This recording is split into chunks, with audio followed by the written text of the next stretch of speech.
আচ্ছা, কখনো কি ভেবে দেখেছেন একটা দেশের সত্যিকারের পরিবর্তনের মূল ভিত্তিটা আসলে কি? আজকের এই বিশ্লেষণে আমরা ঠিক এটাই দেখব। কিভাবে খুব সাধারণ একটা কাজ, মানে মানব সেবা, একটা পুরো জাতির ঘুরে দাঁড়ানোর সবচেয়ে বড় শক্তি হয়ে উঠতে পারে। চলুন, তাহলে শুরু করা যাক। তো এই যে এত চ্যালেঞ্জে ভরা একটা পৃথিবী, এর মধ্যে পরিবর্তনের সবচেয়ে শক্তিশালী চালিকা শক্তি কোনটা হতে পারে?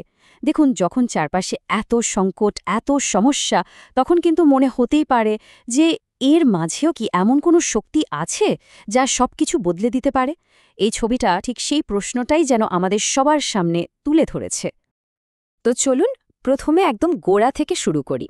আমাদের আগে বুঝতে হবে, এই যে আমরা সেবা বা সার্ভিস বলছি, এই ধারণাটার আসল অর্থটা কি, এর পেছনে ঠিক কোন দর্শনটা কাজ করে, আর কেনই বা এটা এত বেশি গুরুত্বপূর্ণ। একদম সহজ করে যদি বলি, মানব সেবা মানে হলো অন্যের প্রয়োজনে তার পাশে দাঁড়ানো। সিম্পল। কিন্তু ব্যাপারটা কিন্তু শুধু একটা কাজ না, এর পেছনে জড়িয়ে আছে একটা গভীর সহানুভূতি, আর তার সাথে সমাজের প্রতি আমাদের প্রত্যেকের যে একটা দায়িত্ব আছে, সেই বোধটা। এই ডোনার চার্টটা দেখুন, কি দারুণভাবে পুরো ব্যাপারটা তুলে ধরা হয়েছে। সেবার মূল ভিত্তি কিন্তু এই তিনটা জিনিস। এক, নিঃস্বার্থতা, মানে নিজের চেয়ে অন্যকে বড় করে দেখা। দুই, সহানুভূতি, যেটা ছাড়া অন্যের কষ্টটা অনুভবই করা যায় না। আর ৩ নম্বর হল দায়িত্ববোধ, যা আমাদের সবাইকে একসাথে বেঁধে রাখে। এই তিনটা জিনিস যখন একসাথে কাজ করে, ঠিক তখনই জন্ম নেয় সত্যিকারের সেবা।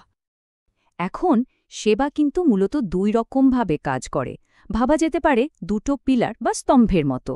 একদিকে আছে মানবিক সেবা, মানে ধরুন কোনো দুর্যোগ হলো, বন্যা বা ঘূর্ণিঝড়, তখন যে তাৎক্ষণিক সাহায্যটা দরকার হয় সেটা।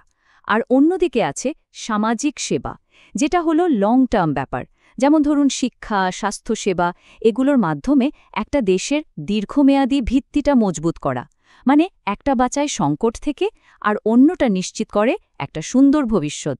সত্যি বলতে কি, শক্তিশালী একটা সমাজের জন্য দুটোই কিন্তু সমান জরুরি।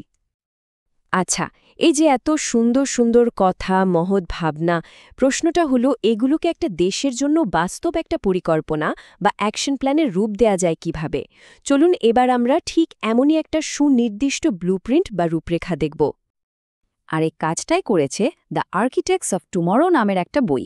এটা কিন্তু শুধু কিছু তত্ত্বকথা বা আইডিয়ার কালেকশন না, এটা আসলে সেবার শক্তিকে কাজে লাগিয়ে একটা দেশকে নতুন করে গড়ে তোলার জন্য একটা পরিষ্কার রোডম্যাপ বা পথ নির্দেশিকা।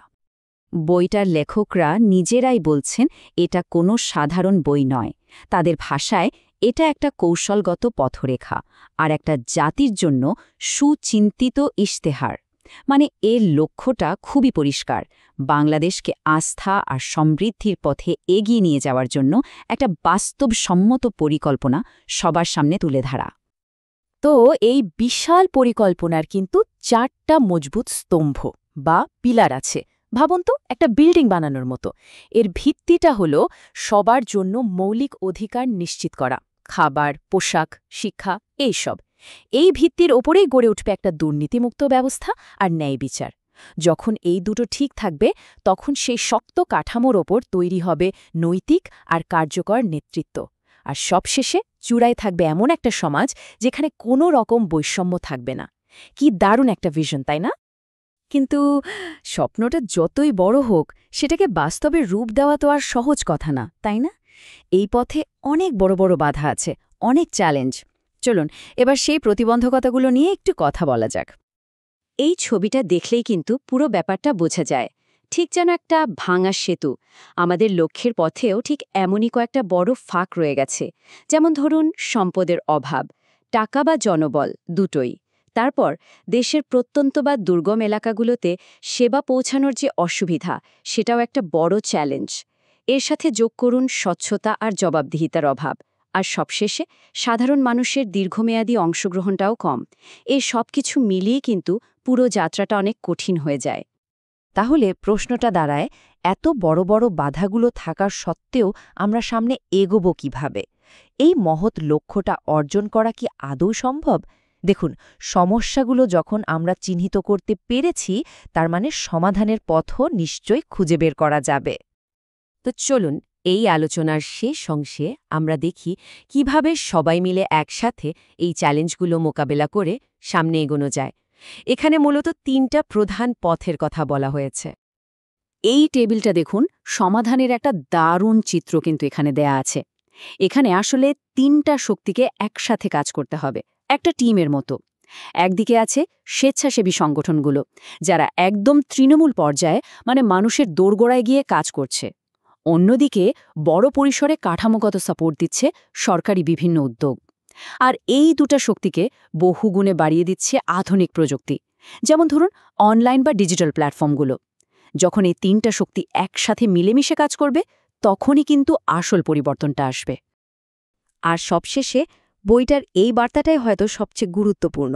কোনো বড় পরিবর্তন কিন্তু একা একা সম্ভব না। আসল বিজয় বা সাফল্য তো তখনই আসবে যখন দেশের ১৮ কোটি মানুষ এক আত্মা, এক পথ আর এক অটল উদ্দেশ্য নিয়ে একসাথে কাজ করবে। এটাই হলো সম্মিলিত শক্তির মূল মন্ত্র। এই পুরো আলোচনার শেষে প্রশ্নটা কিন্তু আমাদের প্রত্যেকের কাছেই ফিরে আসে। একটা মানবিক, একটা উন্নত সমাজ করার এই যে বিশাল এক যাত্রা, এই যাত্রায় আমাদের নিজেদের ভূমিকাটা ঠিক কী হতে পারে? চলুন, ভাবনার শুরুটা না হয় আজ এখান থেকেই হোক।